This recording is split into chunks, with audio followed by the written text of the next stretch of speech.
መንግስት የነዳጅ አቅርቦት እጥረት በኢኮኖሚያችን ላይ እና በማህበራዊ እንቅስቃሴያችን ላይ ሊኖረው የሚችለውን ተጽዕኖ ከወዲሁ መረዳት በአንድ በኩል ነዳጅን በቁጠባ እንድንጠቀም መመሪያ ያስተላለፈ ሲሆን በሌላ በኩል ግን አቅርቦቱን ለማሳለጥ በተባራሪ ገበያ ወይም ስፖት ማርኬት አማካኝነት በከፍተኛ ውድ ዋጋ በመግዛትና በማቅረብ ላይ ይገኛል።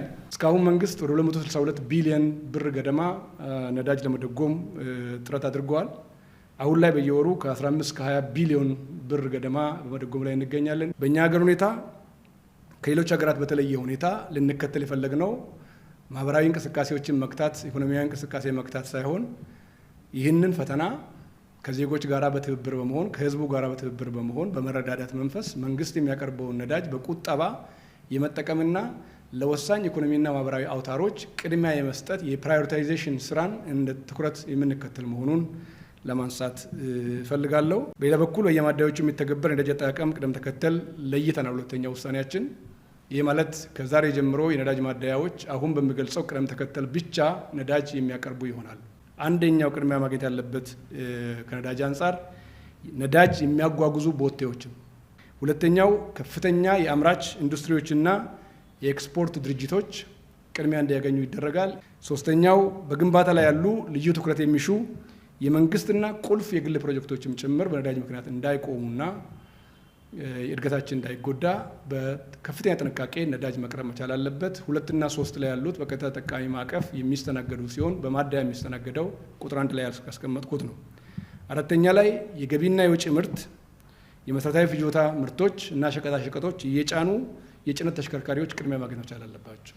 5ኛው የግብርና ስራችን ለማዘመን የሚያገለግሉ የእርሻ ትራክተሮች ያሉበት አካባቢ ላይ ልዩ ትኩረት ሰጥቶ የእርሻ ትራክተሮችም ነዳጅ እንዲያገኙ የሚደረግ ይሆናል።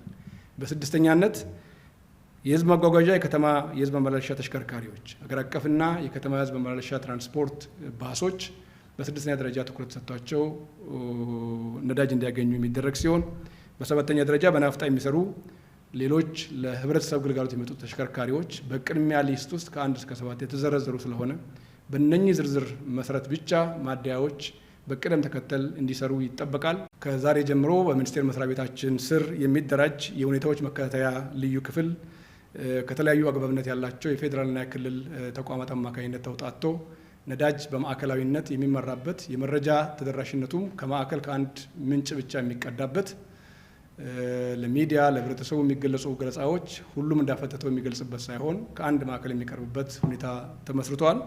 የሁኔታዎች መከታተያ ልዩ ክፍሉ ከፌዴራል የሚመለከታቸው አካላት የንግድ ሚኒስቴር፣ የገንዘብ ሚኒስቴር፣ የጉምሩክ ኮሚሽን፣ የፌዴራል ፖሊስ፣ የብሔራዊ ደህንነትና መረጃ፣ ሌሎች ተቋማትም ነዳጅ እና ኤነርጂ ባለስልጣን፣ ነዳጅ አቅራቢ ድርጅት በጋራ ሆነው በአንድ ክፍል ውስጥ በጋራ 24/7 የሚከታተሉበት ስርዓት ዘርግተናል። ከክልል የፕሬዝዳንት ጽህፈት ቤት ኃላፊዎች፣ የንግድ ቢሮ ኃላፊዎችና የክልል ፖሊስ ኮሚሽን ኮሚሽነሮች የሚሳተፉበት ሲቹዌሽን ሩም አደራጅተን በልዩ ሁኔታና ጥበብ ነዳጅን በቁጠባ የምንጠቀምበትን ስርዓት የመትከል አቅጣጫ ተከትለናል። እስካሁኑ ጉዞ ነዳጅ በማቅረብ በማሰራጨትና በግብይት ዙሪያ ወደ 658 ሰዎች በህግ ቁጥጥር ስር ውለው አስፈላጊው የእርምት እርምጃ በመወሰድ ላይ ይገኛል።